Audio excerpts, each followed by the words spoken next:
Hi everyone, this is Neel Raithatha, consultant audiologist and director of ClearWax. Thank you for joining me in my latest video using the iCLEARscope endoscope. I'm actually using the endoscope with the iPhone 17e. I normally still prefer using the endoscope, the iCLEARscope, with my iPhone SE, third generation, just because the way you hold it, so obviously the 17e is a bit larger than the iPhone SE, and it's a different technique, at least what I use when using the endoscope compared to the wax scope. So with the wax scope, you kind of rest the phone on your wrist. With the endoscope, you don't. So you kind of almost have to take the weight of the iPhone a little bit. It's not a massive issue, but because the iPhone is just slightly lighter with the iPhone SE, but my battery went low on that, so I switched to the iPhone SE. And didn't actually notice the weight. I don't know why. Maybe because I've been using the wax scope a lot. I'm just kind of got, well, again, that doesn't, the weight is bared on your wrist, but no, I didn't feel it to be too much of an issue today. So this patient, going back to the procedure, this patient attends every 6 months, twice a year. They have eczema in the ears. That's what they've been diagnosed with by the GP, and they get a lot of buildup of dead skin and wax. It's normally a lot mushier, and the patient, the last 2 visits has been, for me, it's a lot easier to remove wax and skin like this. It's just a bit firmer, even drier. And the patient even remembered, says, oh, I used to say my wax was like mashed potato, but it's changed in the last 2 visits. And it's partly because I think they used to use some carbamide peroxide drops as well, but it's time to kind of leave that. It's also not as great for their underlying skin condition. So I removed that outer plug. This is a bit deeper. I'm just looking for a weak spot, and the weak spot is, I think I'm going to go to the bottom, because normally if I lift it from the bottom, it releases the plug, but here it didn't really do that. So I'm going to go to the top of the plug in a moment. Once I really remove this, this is just going to separate. I think you can see where it's breaking away. And I managed to get a grip on the top of the wax, slowly bring it down and forwards, and it came out more or less in a plug, I believe. So just separate. You can see that layer of skin underneath.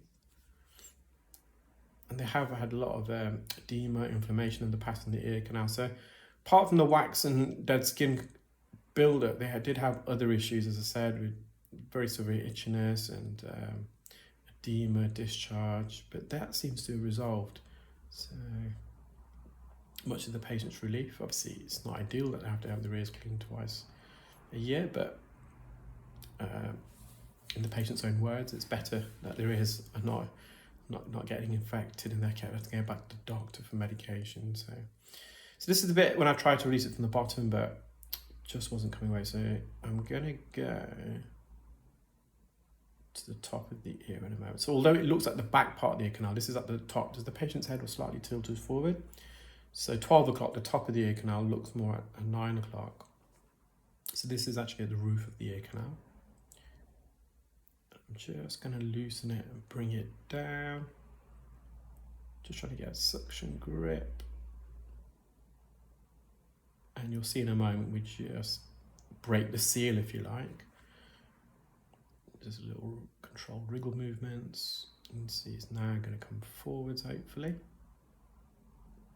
And then it was a bit of a challenge getting it out of the entrance of the ear. So they have got quite a narrow entrance of the ear canal and quite bendy. So I just uploaded another video on my other YouTube channel, ClearWax, where I used the wax scope and I was describing the anatomy of the ear. And I'll describe it here again. So our ears are not cylindrical straight tubes. It's more oval shaped, and there's bends and twists and narrowings and widenings. So the ear canal itself it's got an S-bend shape, a sigmoid shape, and where the bends, the first and second bend is located in the outer third of the ear canal. So the first bend is about 0.5 centimetre into the ear, and the second bend is a further 0.5 centimetre into the ear.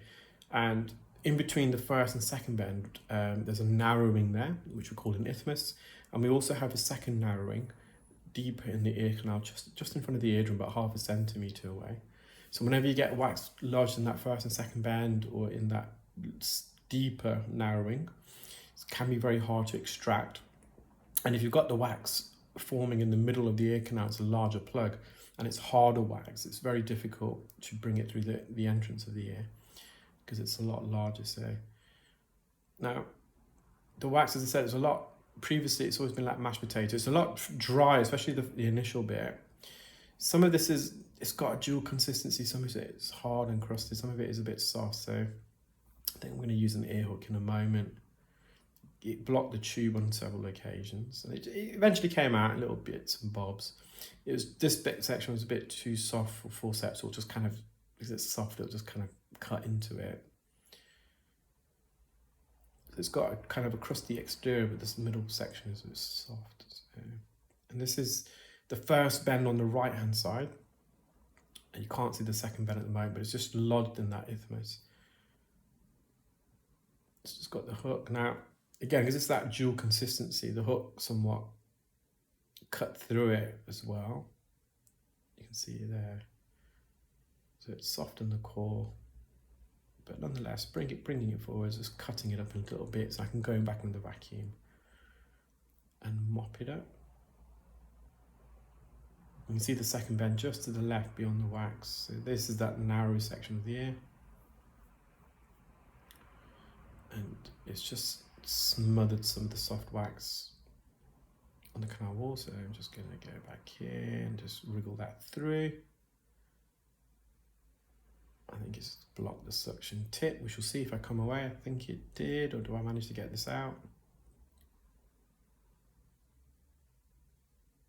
Yeah, it's just blocked the tube there. So that is right at the entrance now. And I did warn the patient, I guess, as soon as I removed that first plug, they could hear a lot better. And at that point, because you're bringing the wax out in a narrow section, it can create a temporary seal at the entrance. I did say to them, don't worry if your hearing goes down again. It's just the wax getting trapped and lodged in this region. So this is a bit softer. It's a bit, it's not as mushy as the wax used to be, but I suspect a lot of that deep in there, it's a bit of humidity, just causing, because there's a lot of high keratin content. Keratin can kind of soften naturally with humidity. Yes, I think it's just blocked the tube again.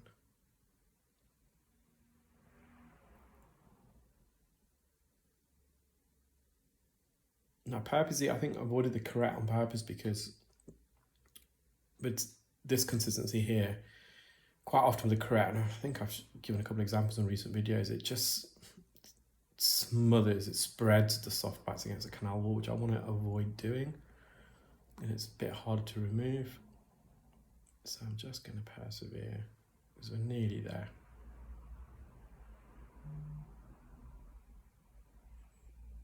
Yeah, it's definitely blocked the tube again there. Do I use the hook? I think I just use the hook again. I'm pretty sure I do. Just, oh, now it comes away. And it just, I got stuck on the lens. So we're going to re-enter. That's the patient's ear. You can see the ear canal generally looks really, really healthy. It's a nice baby pink colour. Just going to mop up the entrance there. And off to the right side. So the right side,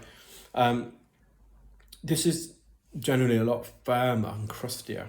And so with this one, I do use the hook. I used the hook initially, didn't do much, but I think I then go in with the correct. And because it's not got that consistency where it's going to spread, it came out in a large piece, and I have got a still image of it.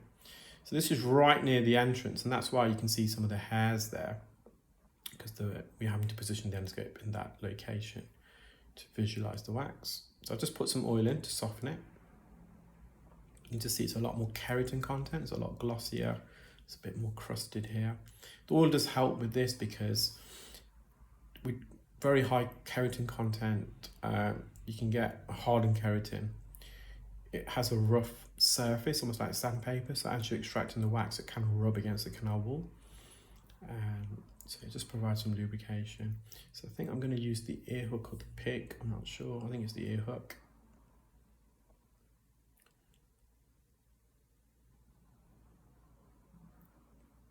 And I managed to separate some of this, but then I do go back in with the correct, I'm sure.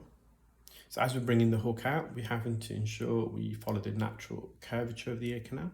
So here it's from left to right. And the ear canal kind of comes up a little bit, so we've got to just make sure we don't embed the tip of the hook too deep in, so we don't want to scratch the floor of the ear canal as we extract it. So I cut that piece. Let me just go back in with the suction and see if I can mop anything up, but I don't think it was coming away. Do I use the hook again? But I'm pretty sure I revert to a correct in a moment. I'm just trying to lift this up and away.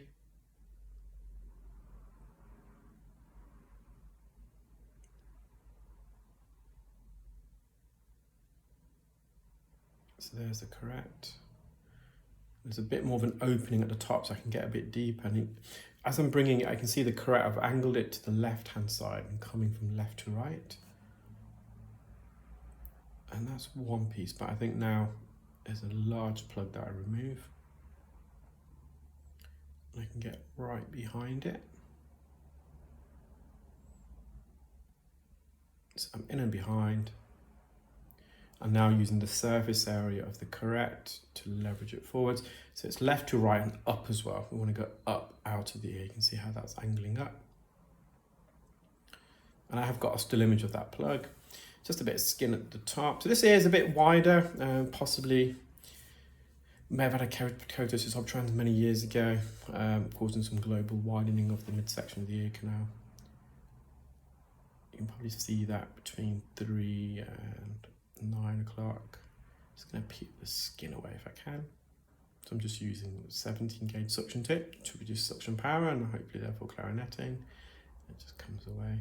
But otherwise, again, the ear looks a lot healthier than previously in previous visits. The last couple of visits, it's been looking quite healthy. Eardrum looks healthy as well. Just a bit of skin there, just going to peel away. I think there's a little bit of skin on. Oh, I forgot to edit this bit out, but I'll let it play because then I'll have to overlap the narration again. So you can see that widening there, the floor of the ear canal, kind of the southern hemisphere. Just a bit of skin here. I thought I'll just try and mop away. But you're going to see the still image in a moment. Well, I hope you enjoyed that video, guys. Take care, keep well, speak soon.